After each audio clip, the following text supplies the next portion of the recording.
بسم اللہ الرحمن الرحیم۔ السلام علیکم ورحمۃ اللہ وبرکاتہ۔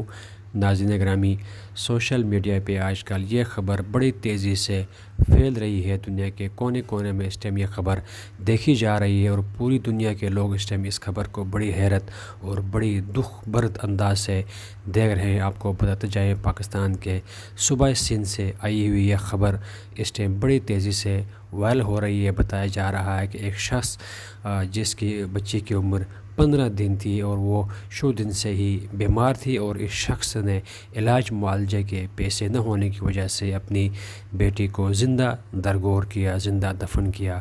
اور جب گھر آ کے رشتہ داروں نے حال احوال پوچھا تو اس نے بتایا میری بچی فوت ہو گئی ہے، لیکن بعد میں جب معاملہ سامنے آ گیا تو پتہ چلا کہ اس نے اپنے بچی کو زندہ درگور کیا تھا، اور پولیس نے موقع پہ آ کے اس بچی کو برآمد بھی کر لیا ہے۔ اور بتایا جا رہا ہے کہ اس شخص کے پاس پیسے نہیں تھے۔ اس کو ہسپتال والے نے بتایا تھا کہ آپ اپنی بچی کو شہر میں یعنی حیدرآباد میں لے کے جائے، وہاں پہ اس کا علاج معالجہ ہوگا، لیکن اس شخص کے پاس اس کے علاج معالجے کے لیے پیسے نہیں تھے، جس کی وجہ سے اس نے یہ قدم اٹھایا۔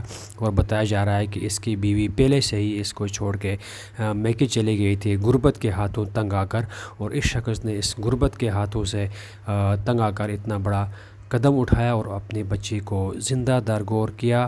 لیکن سوچنے کی بات یہ ہے کہ اس واقعے کے لیے کون ذمہ دار ہے۔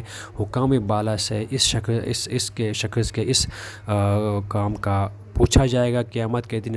تمام حکام کو جو بڑے ان کے حکام بالا ہیں ان کو اس کے بارے میں لازمی پوچھ گچھ کی ہو جائے گی، کیونکہ وہ اپنی رائے کے ذمہ دار ہوتے ہیں۔ اللہ رب العزت تمام حکمرانوں کو اپنی رائے پر عدل کرنے کی توفیق عطا فرمائے، آمین۔